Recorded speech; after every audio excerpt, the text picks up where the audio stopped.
let's talk immigration for a little bit. Senator Cruz, we'll start with you. You have repeatedly touted how you have stood shoulder to shoulder with Senator Jeff Sessions to fight illegal immigration and amnesty. But Senator Sessions just endorsed Donald Trump. If voters want Jeff Sessions-style immigration policies, isn't their choice rather clear? Yes, their choice is very clear. If you look to the actual record, Donald mentioned a moment ago that he was just doing business when he was writing checks to liberal Democrats. But that's not, in fact, the checks he was writing. Listen, we could all understand if you write a check to a city commission because you're looking for a zoning waiver on building a building. That may be corrupt, but you could understand real estate developers doing that. That's not what Donald Trump did. Donald Trump supported Jimmy Carter over Ronald Reagan. Donald Trump supported John Kerry over George W. Bush. If you don't like Obamacare, Donald Trump funded Harry Reid and Nancy Pelosi taking over Congress to pass Obamacare. On immigration, if you don't like amnesty, if you don't like the Gang of Eight, Donald Trump funded 5 of the 8 members of the Gang of Eight, $50,000. And let's talk about this election. The choice Republican primary voters are making is who is best prepared to stand up to Hillary Clinton and beat Hillary Clinton. Donald Trump has written checks to Hillary Clinton not once, not twice, not 3 times, 10 times, and 4 of those checks were not to her Senate campaign. It wasn't that she was the New York senator and it was a cost of doing business. It was to her presidential campaign. Donald Trump in 2008 wrote 4 checks to elect Hillary Clinton as president. Okay. So I'd like to ask Donald, why did you write checks to Hillary Clinton to be president in 2008? It wasn't for business. And how can you stand on a debate stage now with her and say you don't think she should be president? Actually, it was for business. It was for business.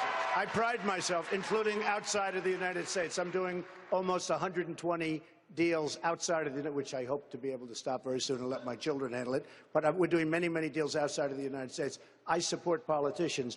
2008, I supported Hillary Clinton. I supported many other people, by the way, and that was because of the fact that I'm in business. I did support very heavily Ronald Reagan. I also supported George Bush, by the way. All right, Mr. Trump. But what would you say stand by, to Hillary Clinton on the stand by, debate Senator stage Cruz. when you wrote her a check in 2008, wrote her 4 checks? Let me tell you something, Ted. The last person that Hillary Clinton wants to face is Donald Trump. That I can tell you. All right. Let's move on. And with all due respect, we have questions. We have questions. That I can tell you. No. Hold on. We can do more of this later. So, Mr. Trump. Hi. Hello. How you doing? Nice to be with you, Megan. It's great to have you here. You're looking well. You're looking well. As are you. Back in January, you gave an off-the-record interview to the New York Times. It was apparently audio-taped. Now, a recent report in BuzzFeed, citing sources at the Times, reports that in that interview you expressed flexibility when it comes to your immigration policy, specifically with respect to your promise to deport the 11 million people who are now living here illegally. You have suggested that you may have expressed some flexibility when it comes to the size of the wall that you want to build. But did you tell them specifically that you are flexible when it comes to your deportation plans? I don't know exactly when you talk about off the record. First of all, BuzzFeed, they were the ones that said under no circumstances will I run for president. And were they wrong? But a lot of people said that. Then I did have a meeting with the editorial board of the New York Times, a very nice meeting. Many of those things were off the record, I think at their suggestion and my suggestion. And I think being off the record is a very important thing. I think it's a very, very powerful thing. And I will say this, these 3 gentlemen have gone off the record many times with reporters, and I think they want to honor it. And I would always honor that. I will say, though, in terms of immigration and almost anything else, there always has to be some, tug and pull and deal. And, when I watched Ted stand on the Senate floor, I had great respect for what he did. He stood there for a day and a half or something. In the meantime, what came of it? Nothing.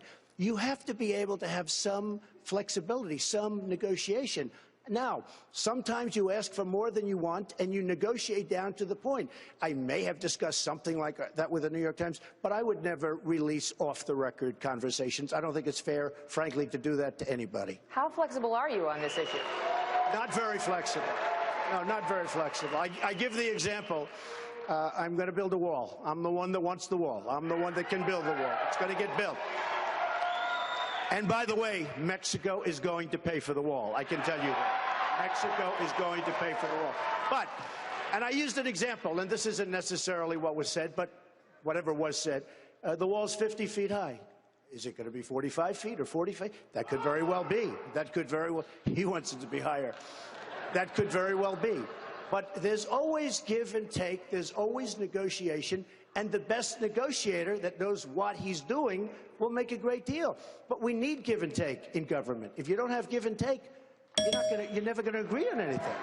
Senator Rubio.